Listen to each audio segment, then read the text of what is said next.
तो बच्चों आज की क्लास में हम लोग स्टार्ट करेंगे चैप्टर नंबर 7 आपकी एनसीईआरटी बुक का कोऑर्डिनेट ज्योमेट्री। तो कोऑर्डिनेट ज्योमेट्री आपने बहुत पहले भी पढ़ा हुआ है।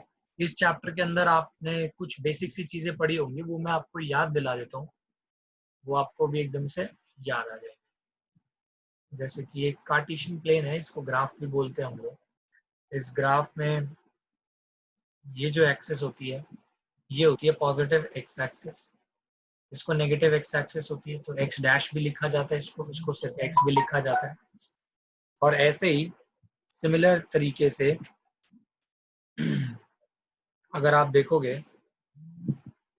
y, इसको y पॉजिटिव y एक्सिस भी बोला जाता है और इसको नेगेटिव y एक्सिस भी बोला जाता है, तो इसको y डैश भी बोल देते हैं। अब ये होता है आपका ओरिजिन। ओरिजिन के कोऑर्डिनेट्स होते हैं 0,0। अब आपको ध्यान क्या रखना है, आपको एक्चुअली ये आपने पहले भी पढ़ा हुआ है। अगर मैं कोई भी पॉइंट प्लॉट करता हूं, मान लो ये हो गया कोई भी पॉइंट x, y, इसको हम बोलते हैं एब्सिसा।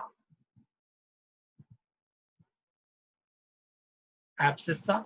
और ये जो कोऑर्डिनेट होता है इसको बोलते हैं ऑर्डिनेट।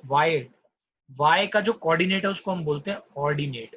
तो ये नाम आपको याद होने चाहिए। x कोऑर्डिनेट को किसी भी पॉइंट के, ध्यान रखना मैं कह रहा हूं कोई भी एक पॉइंट मार्क कर दिया a, एंड ये कोऑर्डिनेट्स जो होते हैं, ये जो कोऑर्डिनेट्स होते हैं, coordinates helps to find the location। आप लोग गूगल मैप्स भी यूज करते हो, तो जो भी ओला उबर, इनको आपकी लोकेशन कैसे पता चलती है? आप अपने मोबाइल की लोकेशन ऑन करते हो, उस लोकेशन के कोऑर्डिनेट्स उनके पास चले जाते हैं, तो उसकी हेल्प से वो आपको ट्रैक कर पाते हैं। तो कोऑर्डिनेट ज्योमेट्री का एक काफी ज्यादा अच्छा यूजेज है। अब बात आती है प्रैक्टिकल लाइफ में, और इसमें कॉन्सेप्ट ऐसे क्या क्या हैं जो आप सीख सकते हो। तो यहाँ पे देखना, ये जो कोऑर्डिनेट्स है आपको हेल्प कर रहे हैं लोकेशन बताने में। अब मान लो यहाँ पे एक और पॉइंट आ गया B, ये पॉइंट है x1 y1, ये मान लो कोऑर्डिनेट हो गया x2 y2। If you want to find the distance between these two points, that is A से B के बीच का अगर आपको डिस्टेंस निकालना है, ये डिस्टेंस के बारे में बात कर रहा हूं मैं, तो इस डिस्टेंस को कैसे निकालते हैं? यहाँ पे आप यूजिंग कोऑर्डिनेट्स पता लगा सकते हो A और B के बीच में डिस्टेंस आपस में कितना है। तो यहाँ पे हम लोग पढ़ने वाले हैं डिस्टेंस फॉर्मूला। तो डिस्टेंस फॉर्मूला किस लिए यूज में आता है? It is used to find distance between two points whose coordinates are given। इसका एग्जांपल ले लो, एक ए कोऑर्डिनेट है ना, ये ए पॉइंट के कोऑर्डिनेट मान लो आपको दे रखे हैं x2, इसको मैं यहाँ पे ऐसे ब्रैकेट में लिख देता हूँ x2 y2, और बी कोऑर्डिनेट बी के दे रखे हैं x1 y1। तो अगर आपको ए बी डिस्टेंस निकालना है, ए और बी के बीच का डिस्टेंस, तो आप A B is equal to लिखोगे under root x2 minus x1 whole square plus y2 minus y1 whole square. अब कुछ बच्चों को डाउट आता है कि अगर सर मैं x1 को पहले लिख दूं x2 को बाद में लिख दूं तो कोई फर्क आएगा? नहीं, कोई फर्क नहीं आएगा। इसका रीजन ये है क्योंकि ऊपर लगा है स्क्वायर। अगर आप x1 को पहले लिखते हो x2 को बाद में लिखते हो तो साइन तो अंदर का चेंज होएगा, बट ऊपर लिखा है स्क्वायर, और स्क्वायर लगता है तो हमेशा पॉजिटिव ही बन जाता है। तो यहाँ पे ये आपका आ जाएगा, अगर आप इसको ऐसे भी लिखना चाहो x1 minus x2 whole square plus x1 minus x2 whole square plus y1 minus y2 whole square, आप ये भी लिख सकते हो। अब इसमें इंपॉर्टेंट चीज क्या है ध्यान देने की? यूनिट। देखो जब हम ग्राफ बनाते हैं ना, तो ग्राफ में यूनिट में काम होता है। तो ये जो है ना, मीटर सेंटीमीटर नहीं लिखना आपको, यहाँ पे आपको सिर्फ लिखना है इतना यूनिट। तो ये हो गया आपका एक नई चीज आपने पढ़ी है 10th क्लास में, this is distance formula, noted down. तो देखिए ये मैंने आपको एक डिस्टेंस फॉर्मूला बताया है। अब इस डिस्टेंस फॉर्मूला का कोई ना कोई एक एग्जांपल ले लेता हूँ कि वर्क कैसे करता है। मान लो ये ग्राफ है, ग्राफ पे मैंने पॉइंट बना दिया, ये आपका मान लो 2,3 और यहाँ पे मान लो मैंने बना दिया आपका -5,5 -5,6 मान लो। अब ये दो पॉइंट्स है, ये है ए, ये है बी। आपको ए बी डिस्टेंस निकालना है। अगर आपको इनके पॉइंट के कोऑर्डिनेट दे रखे तो आप डिस्टेंस फॉर्मूला डायरेक्टली यूज करो। तो डिस्टेंस फॉर्मूला के हिसाब से, अच्छा एक चीज का ध्यान रखना, जब आप ऐसे करते हो ना तो नेमिंग कर देना। इसको x1 मान लो, इसको y1 मान लो, इसको x2 y2। आप उल्टा भी लिख सकते थे, कोई प्रॉब्लम वाली बात नहीं थी। y2 और x2 इनको लिख देते, इसको x1 y1 लिख देते, तो कोई इशू नहीं था। बस एक चीज का ध्यान रखना, x वाला कोऑर्डिनेट हमेशा पहले आएगा, y वाला हमेशा बाद में आएगा। तो जो डिस्टेंस आपको निकालना है ना ए बी, तो वो निकालोगे आप डिस्टेंस फॉर्मूला से, x2 minus x1 whole square, y2 minus y1 whole square, बीच में लगता है प्लस का साइन, तो मैंने लगा दिया। आपका नेक्स्ट स्टेप क्या है, x2 माइनस x1 करो। x2 है आपका 2 माइनस, और x1 है -5, तो यहाँ पे -5 लगाना भूलना नहीं है, होल स्क्वायर प्लस y2 है आपका 3 -6 होल का स्क्वायर। तो इसको कैलकुलेट कर लो, 2 माइनस -5 यानी कि हो गया 2 + 5, 2 + 5 का स्क्वायर होता है 49, 3 -6 यानी -3 का स्क्वायर, -3 का स्क्वायर कितना होता है 9, तो +9। ये आपका हमेशा कितना, ये यहाँ पे कितना आ गया 58। अब ये जो 58 आया है, आप इसको देख लो, ये ज्यादा सॉल्व हो सकता है आगे या नहीं हो सकता।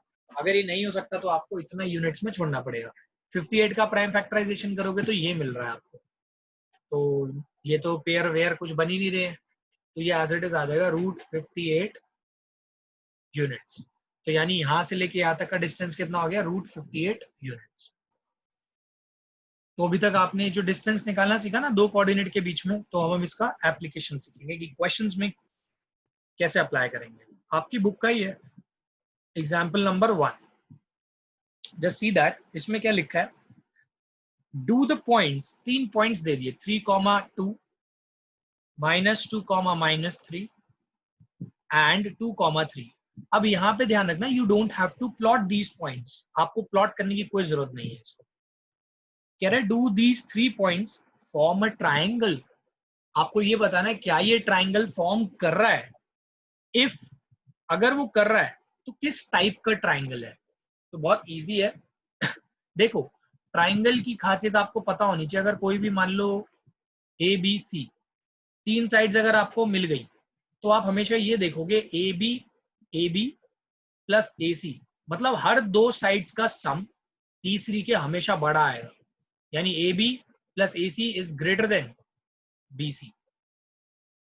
Similarly A B plus B C should be greater than A C. ऐसे ही B C plus A C should be greater than A B. मतलब आप ट्राइंगल के अंदर कोई भी दो साइड का सम लो, वो हमेशा तीसरी से बड़ी आएगी। अगर ऐसा है तभी ट्राइंगल फॉर्म हो सकता है, वरना नहीं हो सकता। अब पहली बात आती है साइड की लेंथ, तो तब आएगी ना अगर आपके पास इनकी लेंथ हो, यानी डिस्टेंस बिटवीन ए बी हो। नहीं है तो आप निकाल लो। आपको ये जो तीनों वर्टिसेस है ना, इनके कोऑर्डिनेट जरूर दे रखे हैं इन्होंने। इसको 3,2 मान लो, इसको -2, -3 मान लो, और ये 2,3 मान लो। अब नेक्स्ट स्टेप, आप पहले ए बी की लेंथ निकाल लो। ए बी की लेंथ कैसे निकलेगी, मान लो आपने ये वाला पॉइंट ए मान लिया, और ये वाला पॉइंट बी, और ये वाला पॉइंट सी।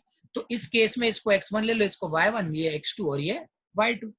आप ए बी की लेंथ कैसे निकालोगे, x2 माइनस x1, वही सेम फॉर्मूला अप्लाई करना है, plus y2 minus y1 whole square, same formula apply करना है। अब यहाँ पे लिखोगे आप -2 -3 होल स्क्वायर। देखो भाई मैंने क्या किया है, x2 की जगह ये अप्लाई किया है और x1 की जगह 3, और बीच में माइनस तो था ही इस फॉर्मूले में, ये प्लस y2 की जगह देख लो क्या आएगा, -3 माइनस, और y1 की जगह 2 होल स्क्वायर। ये आपका कितना बन गया 5 का स्क्वायर, प्लस ये आपका कितना बन गया, अगेन ये भी 5 का स्क्वायर। एक्चुअली में -5 का स्क्वायर था ये भी -5 का स्क्वायर था, बट ये अल्टीमेटली पॉजिटिव ही आएंगे। 25 + 25 ये आपका आ गया √50। √50 को जब आप प्राइम फैक्टराइजेशन से सॉल्व करने बैठोगे तो ये इतना आ जाएगा 5√2 यूनिट्स। सेम काम है आपका, जैसे आपने ए बी निकाला, अब आप बीसी निकालो। बीसी में आप इसको x1 मर्जी है, चलो ये अब आप काटो इसको x1 ले लो, इसको y1 ले लो, क्योंकि अब मैं बीसी की लेंथ निकालना चाहता हूँ। तो इसमें से इसका कोऑर्डिनेट -2 x2 माइनस x1 कर लो। x2 -2 था, माइनस x1 यानी 2, प्लस y2 कितना है -3, माइनस y1 कितना है 3 होल स्क्वायर। तो ये देख लो कितना आएगा, ये -2 -4 का स्क्वायर होता है 16, -3 -6 हो जाएगा, -6 का स्क्वायर होता है 36। ये आपका आएगा √52। √52। अब बात आती है √52 को कैसे लिखा जाए। अगर आप इसका प्राइम फैक्टराइजेशन करोगे √52 का, तो ये आपका कुछ ऐसा आएगा, 2 से जा रहा है, ये भी 2 से जा रहा है और ये 3, तो 2 का एक पेयर बाहर निकाल दो, 2√13 यूनिट्स। ठीक है, अब इसके बाद आप वो निकाल लो एसी की लेंथ। एसी की लेंथ भी ऐसी निकालनी है, मैं डायरेक्ट चलो एसी की मतलब ये हो गया, ये x1 y1 है ना, इसको हटा के इसको x2 y2 ले लो। ये आप चेंज कर सकते हो फॉर्मूले के हिसाब से, कोई प्रॉब्लम नहीं है। तो ये आपका बन जाएगा 3 - 2 होल स्क्वायर प्लस y2 मतलब 2 - 1 होल स्क्वायर। तो ये देख लो आपका कितना बन गया, 1 का स्क्वायर, ये भी 1 का स्क्वायर। 1 का स्क्वायर और 1 का स्क्वायर आपका कितना होता है √2, और √2 की वैल्यू याद ही कर लो, ये 1.414 होती है, तो मैं 1.4 यूनिट्स लिख देता हूँ इसको। अब यहाँ पे ध्यान रखना, ये जो है इसको आप क्या लिख सकते हो, 5 इंटू √2 कितना होता है 1.41। अगर आप इसको सॉल्व करोगे 1.41 करके, तो ये आपको सॉल्व होके मिल जाएगा 7.07 अप्रॉक्स है ये। ठीक है, यूनिट्स। रही बात इसकी, √13 को आप लॉन्ग डिवीजन मेथड से खुद स्क्वायर रूट निकालना भाई। जब आप इसका स्क्वायर रूट निकालोगे तो ये पूरा सॉल्व होके लगभग आपके पास इतना आ जाएगा। जब √13 को आप स्क्वायर रूट क्या कहते हैं लॉन्ग डिवीजन मेथड से सॉल्व करोगे स्क्वायर रूट इसका, तो ये आपको मिल जाएगा 7.21 अप्रॉक्स। अब यहाँ पे बस आप एक चीज चेक करो, क्या ए बी का सम और ए बी और ए सी का है, ए बी हो गया ये 7.07 और ए सी हो गया 1.41, तो इन दोनों का सम इससे बड़ा है या नहीं है, ऑफ कोर्स है। ऐसे देखो, इन दोनों का सम इससे बड़ा है या नहीं है, ऑफ कोर्स है। सेम ये और ये, इन दोनों का सम भी इससे बड़ा है, तो यानी सारी चीजें हो रही है। अगर ऐसा हो रहा है तो आप इसको क्या बोलोगे भाई, ये क्या है, एक ट्राइंगल है। अब बात आती है, वो कह रहा है कि अगर ट्राइंगल है तो किस टाइप का है। जब भी ऐसा क्वेश्चन आएगा ना, आप हमेशा एक चीज ध्यान रखना, आप हमेशा देखना क्या पहले ये तीनों इक्वल आ रही है साइड या नहीं आ रही। अगर ये तीनों इक्वल आ रही होती ना, आप सीधा लिख देते इक्विलैटरल ट्राइंगल, बट ऐसा नहीं है। तो हमेशा इसके बाद आप सेकंड चीज पता है क्या चेक करना, सेकंड चीज आप हमेशा चेक करना क्या ये राइट एंगल ट्राइंगल है या नहीं। तो आपको पता है, अगर आपको ये चेक करना है, अभी अभी आप राइट एंगल क्या कहते हैं, इससे एक क्लास पहले आपने ट्राइंगल्स चैप्टर सीखा था, तो आपको पता था कि अगर आपको चेक करना है ये राइट एंगल ट्राइंगल है या नहीं है, then what you have to do, आपका काम है सीधा सीधा पाइथागोरस लगा के चेक करना। अकॉर्डिंग टू पाइथागोरस ये अगर प्रॉपर्टी आ गई ना, hypotenuse square is equal to perpendicular square plus base square, तो आप हाइपोटेन्यूज आपको पता है सबसे बड़ी साइड होती है, तो यहाँ पे आप देख लो सबसे बड़ी वाली साइड कौन सी आ रही है, 7.21 वाली सबसे बड़ी है, तो इसका ये लिखो, इसका स्क्वायर करो 2√13 का होल स्क्वायर, चेक करो कितना आता है, ये आपका आ जाएगा 52। ऐसे ही इसका स्क्वायर रूट चेक करो, ये तो हो गया आपका हाइपोटेन्यूज वाला पार्ट। ऐसे ही परपेंडिकुलर आप किसी को भी मान लो, इसका देख लो 5√2 का स्क्वायर चेक करो, ये आपको मिल जाएगा 50 यूनिट्स। और बेस बाकी लास्ट वाला बचा बेस ही हो गया, √2 का स्क्वायर, √2 का स्क्वायर आ गया 2। अब आप चेक करो क्या ये ट्रू है कंडीशन, यहाँ पे हाइपोटेन्यूज का square is equals to perpendicular square plus base square. आप देख लो परपेंडिकुलर का स्क्वायर है 50, बेस का स्क्वायर है 2 यानी 52, और हाइपोटेन्यूज का स्क्वायर भी देख लो 52 ही आ रहा है। अगर पाइथागोरस इसमें अप्लाई हो रही है तो आप यहाँ पे लिखोगे using converse of Pythagoras theorem ABC is a right angle triangle.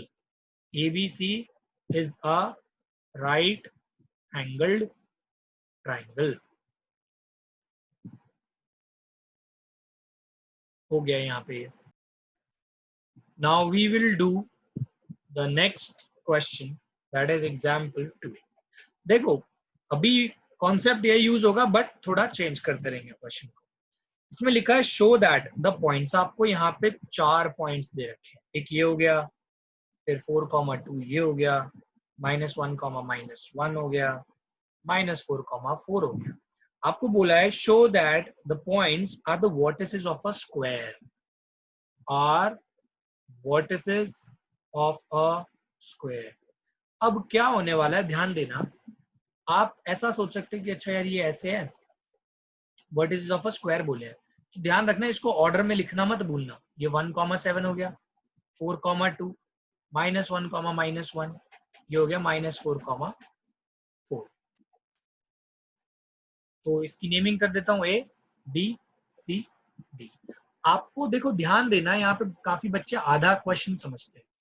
आपको ये अगर प्रूफ करना है कि ये वर्टिसेस ऑफ अ स्क्वायर है, यानी सबसे पहली चीज सबके दिमाग में आएगी, अच्छा कि हमें ये प्रूफ कर देना है कि AB, BC, CD and DA ये सारी लेंथ इक्वल है, क्योंकि स्क्वायर की खासियत क्या होती है, सारी लेंथ उसकी इक्वल होती है साइड्स की।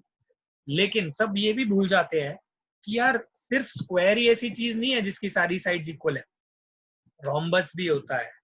और रोम्बस और स्क्वायर में फर्क क्या होता है, एक कि इनके डायगोनल्स में, रोम्बस जो होता है ना, स्क्वायर के डायगोनल्स हमेशा इक्वल होंगे। तो यहाँ पे आपको ना 6 लेंथ निकालनी पड़ेगी। देखो कैसे, पहले आप AB की लेंथ निकाल लोगे। AB की लेंथ देखो कैसे निकालेंगे, मैं डायरेक्ट लिख दूँ, ये x1 है, ये y1 है, दिस इज x2, y2। तो अगर मैं यहाँ पे फॉर्मूला अप्लाई करता हूँ x2 - x1 whole square plus y2 - y1 whole square, देखो कितना बन जाएगा ये, 4 - 1 whole square plus 2 - 7 whole square, it comes out to be 3 का स्क्वायर प्लस -5 का स्क्वायर। 3 का स्क्वायर और -5 का स्क्वायर अगर आप देखोगे तो आपको मिल जाएगा 9 + 25, दैट इज √34 यूनिट्स। सिमिलरली आप इसका निकालोगे, ये हो गया A पॉइंट था, ये B, ये C, ये D। अब आप एक बार BC की लेंथ निकाल लो। BC की लेंथ निकालोगे, मैं डायरेक्ट लिख रहा हूँ -1 -4 होल स्क्वायर, क्योंकि ये मान लो मैंने x2 ले लिया, ये x1 ले लिया, प्लस -1 -2 होल स्क्वायर, तो ये आपका आ जाएगा 5 का -5 का स्क्वायर, ये आ जाएगा आपका -3 का स्क्वायर। और ये देख लो कितना होता है, ये अगेन 25 और ये 9, दैट इज √34 यूनिट्स। बाकी तो आप अपने आप निकाल लोगे, जैसे BC की लेंथ आई है ना, वैसी CD की भी इतनी आएगी, √34 यूनिट्स। सिमिलरली AD की लेंथ भी कितनी आएगी, √34 यूनिट्स। अब आपको ये प्रूफ कर, अभी तक ये रोम्बस हो गया है, तो आगे अगर ये स्क्वायर प्रूफ करना है ना, तो their diagonals must be equal to each other. अब आप क्या करोगे, AC की लेंथ निकालोगे। AC की लेंथ कैसे निकलेगी, देखो AC, आपको अब ये लेंथ निकालनी है, तो कोऑर्डिनेट्स भी किसके लोगे, एक A का कोऑर्डिनेट और एक C का कोऑर्डिनेट। तो इसमें मान लो इसको x1 और इसको y1, ये x2 और ये y2, तो x2 - x1 whole square plus y2 - y1 whole square. ये देखो कितना आया, ये आपका है -2 का स्क्वायर, ये आपका -8 का स्क्वायर, तो ये आ गया आपका 4 + 64, दैट इज √68 यूनिट्स। सिमिलरली अब आप BD चेक करो, अगर BD भी इतना आया तब तो भाई ये ठीक है, क्योंकि ये सारी साइड्स आपस में इक्वल, और ये जो है ये जो दोनों डायगोनल्स हैं ये आपस में इक्वल हो जाएंगे। तो BD की लेंथ देख लो कितनी आएगी, मैं इसको x2 ले रहा हूँ, इसको y2 ले रहा हूँ, इसको x1 और इसको y1, तो ये आपका आ जाएगा कुछ ऐसा, 4 -4 whole square plus 2 -4 whole square. तो ये देख लो आपका कितना बन गया, 4 - 4 मतलब +4 हो जाएगा, यानी 8 का स्क्वायर प्लस 2 का स्क्वायर, वही 8 का स्क्वायर प्लस 2 का स्क्वायर, देख लो आपने ऊपर भी देखा 68 यूनिट्स। तो आप यहाँ पे लिख सकते हो, सिंस, लास्ट में जरूर लाइन लिख देना, since all sides are equal to each other and diagonals and both diagonals are equal to each other, hence it is a square, it is a square। तो इस क्वेश्चन को करने के बाद नेक्स्ट क्वेश्चन पे चलते हैं, और वो है एग्जाम्पल नंबर, अच्छा एक एग्जाम्पल 3 है, वो मैं आपको ही आपके ऊपर छोड़ देता हूँ। ये क्वेश्चन अगर आप अपने आप से करोगे तो ज्यादा बढ़िया रहेगा। मैं एग्जाम्पल नंबर 4 पे आता हूँ। आप देख सकते हो एग्जाम्पल 4 में क्या लिखा है, देखना। मतलब ये क्वेश्चन रीड करने में अजीब लगेगा, बट देखो सॉल्व होगा तो लगेगा अच्छा सिर्फ इतना ही पूछा था। देखो इसमें लिखा क्या है, find a relation between x and y such that the point एक पॉइंट है x कॉमा y, ठीक है, ये बोल रखा है सच दैट पॉइंट, मतलब ये कोई भी पॉइंट हो सकता है, मान लो P is equi distance from points, ये मतलब इक्वी डिस्टेंस है, मान लो एक A पॉइंट से इक्वी डिस्टेंस है और उसका दे रखा है इतना कोऑर्डिनेट्स और दूसरा B, यानी एक ऐसा पॉइंट है जो A से भी इक्वी डिस्टेंस है, B से भी इक्वी डिस्टेंस है, तो इसके कोऑर्डिनेट्स दे रखे हैं आपको दूसरा 3,5। तो इस क्वेश्चन को पहले समझ लेना कि आपको रिलेशन निकालना है x और y का। अगर x, y इक्वी डिस्टेंस है 7,1 से एंड 3,5 से, तो एक बहुत सिंपल सी चीज है, आपको यहाँ पे गिवन है कुछ इक्वी डिस्टेंस का मतलब क्या है, AP की जो लेंथ होगी ना वही BP की लेंथ होगी। अब बात करते हैं AP की लेंथ कैसे निकलेगी, आपके पास तो है ही, इसको मान लो x2, इसको मान लो, जैसे आपने सीखा है ना AP की लेंथ कैसे निकालोगे, अंडर रूट, ये अगर मान लो x2 है और ये आपका y2 है, ये x1 है, इसको y1 मान लो, तो ये आपका बन जाएगा x2 माइनस AP की लेंथ देख लो कैसे निकल जाएगी, x2 minus x1 whole square plus y2 minus y1 whole square.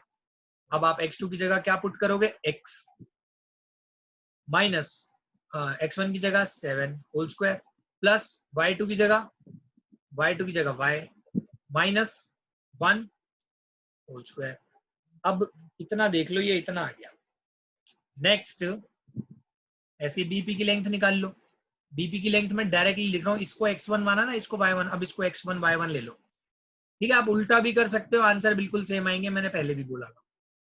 बस एक चीज का ध्यान रखना, अगर यहाँ पे x1 लिया ना तो यहाँ पे y1 ही लेना पड़ेगा, ऐसा मत करना यहाँ x1 और यहाँ y2, नहीं, अगर यहाँ 1 है तो ये भी 1 लेना। अब बीपी की लेंथ निकाल लो आप, ऐसी निकलेगी x minus 3 whole square plus y minus 5 whole square.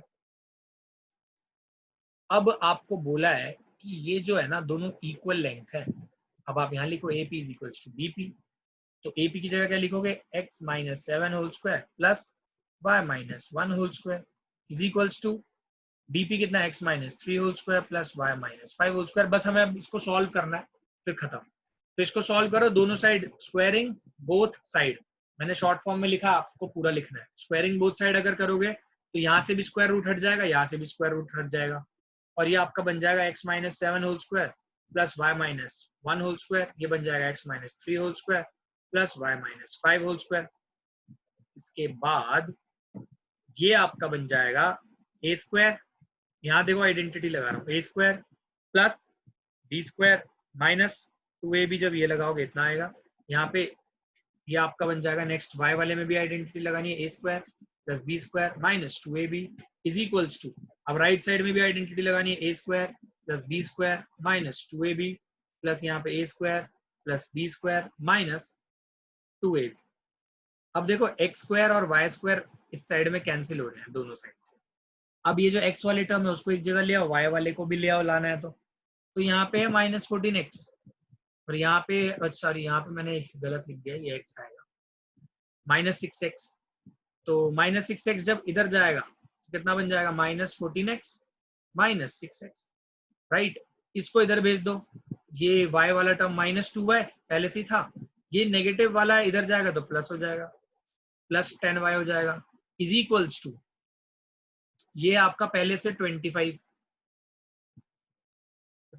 इधर रहने दो, ये आपका 9 ऑलरेडी, तो 9 प्लस 29 कितना हो गया, 9 सॉरी 25 प्लस 9 कितना हो गया, 34, तो 34 को एज इट इज रहने दो, इस 49 और 1 कितना हो गया 50, तो माइनस 50 आ जाएगा इधर। ये जो माइनस 6x है अगर आप इसको इधर लेके जाओगे तो प्लस हो जाएगा, इसका करेक्शन कर लेना। ये जो माइनस, एक्चुअली यहाँ मैंने y लिखा था इसलिए थोड़ा सा कंफ्यूजन हो गया था, इसको मैं ठीक कर देता हूँ। दिस इज माइनस 6x, ये माइनस 6x उधर गया तो प्लस में हो जाएगा, माइनस 2y ऑलरेडी था, ये प्लस में हो जाएगा इधर, यहाँ पे 9 प्लस 25 34, यहाँ पे 49 प्लस 1 ये 50 उधर जाएगा तो माइनस 50 हो जाएगा। तो आप यहाँ पे देख लो ये सॉल्व होके कितना आता है, माइनस 14x प्लस 6x, ये आपका बन रहा है -8x, ये आपका कितना बन रहा है +8y, और ये आपका बन रहा है 16। यहाँ से देख लो 8 कॉमन आ रहा है, तो ये बन जाएगा 8, यहाँ से देखो कॉमन ले लेते हैं। या आप सोचो कि मैं इसको ले लेता हूँ,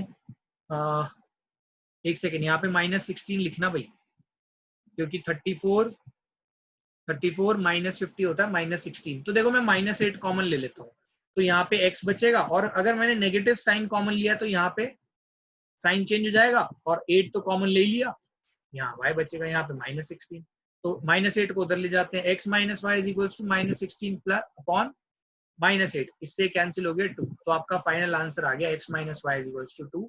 और ये देख लो, यही निकालना था हमें, relationship between x and y हमने निकाल लिया using this, hence it is done. ठीक है, इसके बाद हम आज की क्लास का लास्ट क्वेश्चन कर रहे हैं, बाकी का आगे कंटिन्यू करेंगे। And this question is example number 5। थोड़ा अंडरस्टैंडिंग का क्वेश्चन है, आप यहाँ पे समझो इसमें क्या लिखा है, ध्यान देना। Find a point on y axis. एक चीज का ध्यान रखना, अगर कोई भी पॉइंट y एक्सिस पे होता है, कोई भी पॉइंट, तो उसको हम पता है लेट क्या करते हैं, हमेशा इसको 0, y लेट करें, क्योंकि y एक्सिस पे जितने भी पॉइंट्स बना लो, आपका वहां पे जो x कोऑर्डिनेट होगा वो हमेशा 0 आएगा, तो आप इसको बोलोगे let the point on y axis be 0, y। और अगर x एक्सिस के बारे में बात होती, लेकिन इस क्वेश्चन में है नहीं, तो आप इसको x, 0 लिखते हो, वहां पे y कोऑर्डिनेट 0 होता है। ठीक है, अब यहाँ पे तो हमने 0, y ले लिया, क्योंकि वो y एक्सिस पे पॉइंट लाई कर रहा है। आगे आपको ये फाइंड करना है, यानी कि y की वैल्यू फाइंड करनी है।